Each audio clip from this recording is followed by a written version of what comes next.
Good morning, students. Today we will revise the chapter Government Budget. First, we will look at the definition of the budget. Budget is something that, or it is the record of expected receipts and expected payments during an accounting year. Now, why the expected word has been used in this definition? This is used because the receipts has not been realized yet, and expenditure also has not been incurred. So we know that budget is announced in advance, that whatever we will receive and whatever we will pay, that has been made up in a record for throughout the year. And then is a word is used accounting year. Accounting year start from 1st April to 31st March.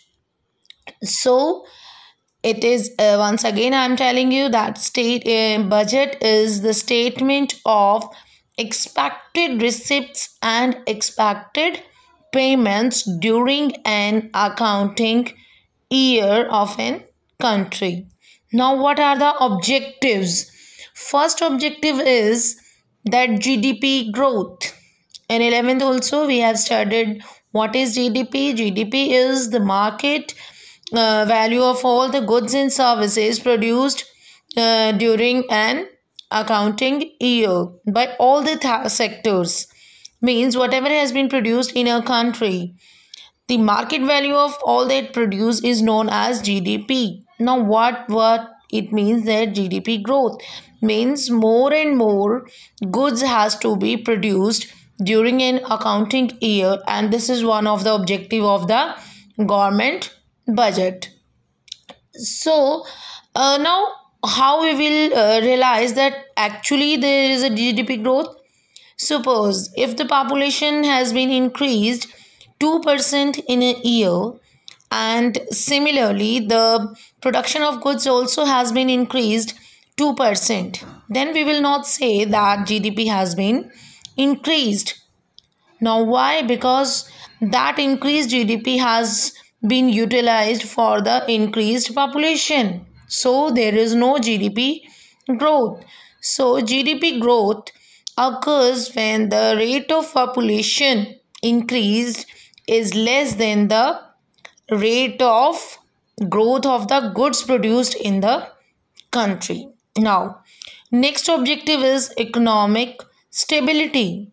What economic stability means? Economic stability means neither inflation nor deflation in the country, because both the situation are inflation as well as deflation is not good for the economy.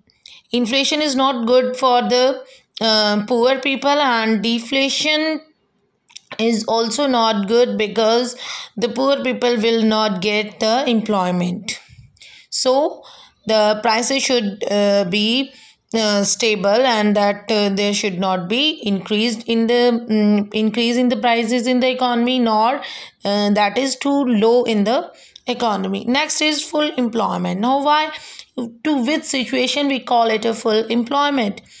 Full employment means those who wants to do the work are getting the work. Means those who are willing to work. If they are not willing to work, we will not say that they are unemployment, or we will say that they are voluntarily unemployment. Means they are willingly unemployed. So full employment means that those who wants to do the job, they are getting the job. This should be one of the objective of the budget. Next is the allocation of resources.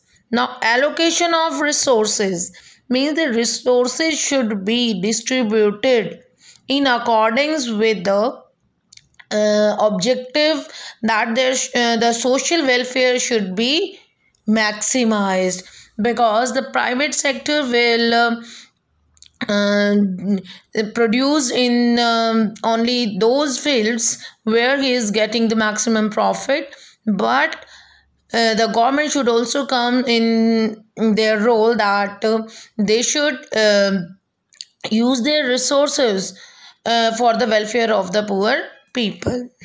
Next is redistribution of the income and wealth, that income should be distributed, that the gap between the rich and poor should be minimized. And how the government will do this? That using taxes and subsidies, that government should increase the taxes for the rich people, and the taxes should be of progressive, means that taxes should increase with the increase in income. More people, the rich people have to pay more taxes and the poor people have to pay less taxes. And subsidy should also be given to the people. For example, in the agriculture sector, the government can provide the subsidies. So all these, this is all for the objectives of the budget. Next is the components of the budget. What are the components? There are two components, that is, we know receipts and the expenditure. But again, receipts are of two types, that is revenue receipts and the capital receipts.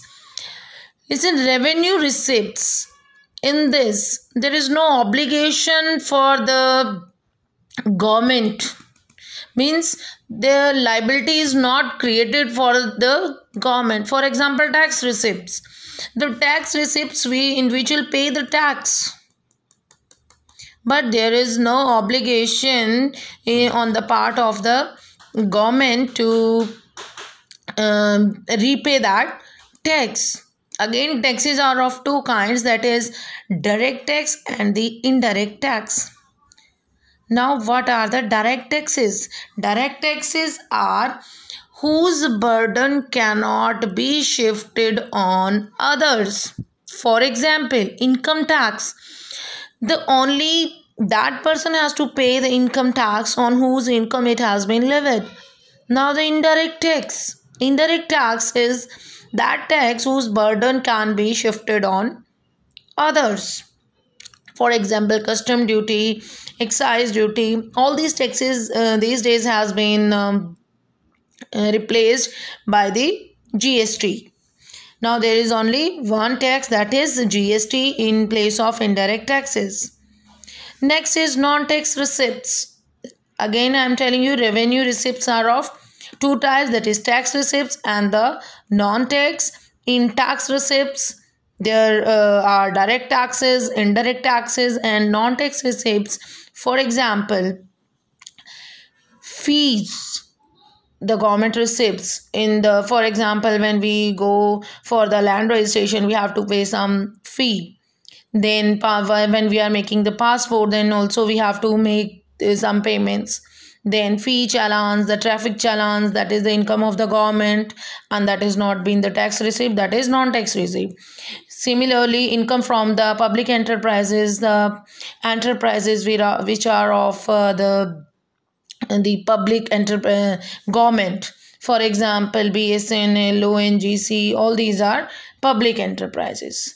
So this is all for the revenue receipts. Revenue receipts are of two kinds, that is tax receipts and the non-tax receipt.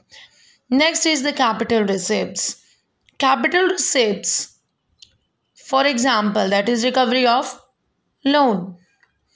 We recover the loan.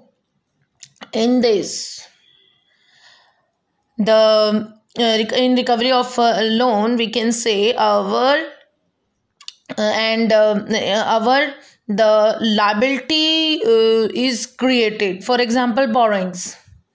In recovery of loans, our debts are reduced, and borrowings, sorry, not the debts, in borrowings our liability is created, in borrowings, when we take something as for something from anybody, then for example the RBI and the rest of the world, so our liability is created in this, and our assets gets reduced. For example, the shares are sold, that is a kind of disinvestment. So this is that our resources, our shares has been reduced and we receive the income. Next is budget expenditure. Expenditure is again of two kinds, that is revenue expenditure and the capital expenditure. Revenue expenditure, that old age pension, scholarship, subsidies. One feature of the revenue expenditure is that it is these obligations never ended, these goes on. For example, if even if the person getting the old age pension died, some other person will be included and the government has to pay pension to them also. So scholarship, every year new student who score better gets the scholarship. So these are not reduced, liability of the government never reduces, nor the assets are created. In capital expenditure, assets are created and liability gets reduced. For example, we have purchased shares. While purchasing the shares, we have to pay something, okay, and but our assets goes on like shares. In payment of loan, we have pay loan, so our liability gets reduced. Okay, so in capital expenditure, assets are created but liability gets reduced. Now deficits. Revenue deficits means when revenue expenditure is more than revenue receipts. Deficit, we all know, is our means our payments are more than our receipts. Now physical deficit is what? Total expenditure. Total expenditure means the revenue expenditure as well as the capital expenditure. If it is more than the total receipts are revenue receipts plus capital receipts. But in this, borrowings will not be included because that is also already our liability. There is one more deficit is there, that is the primary deficit. And what is that? Is the difference between the physical deficit and the interest paid is the physical deficit. I hope you all have understood this, and even if you have any query, you can ask me. Okay, thank you.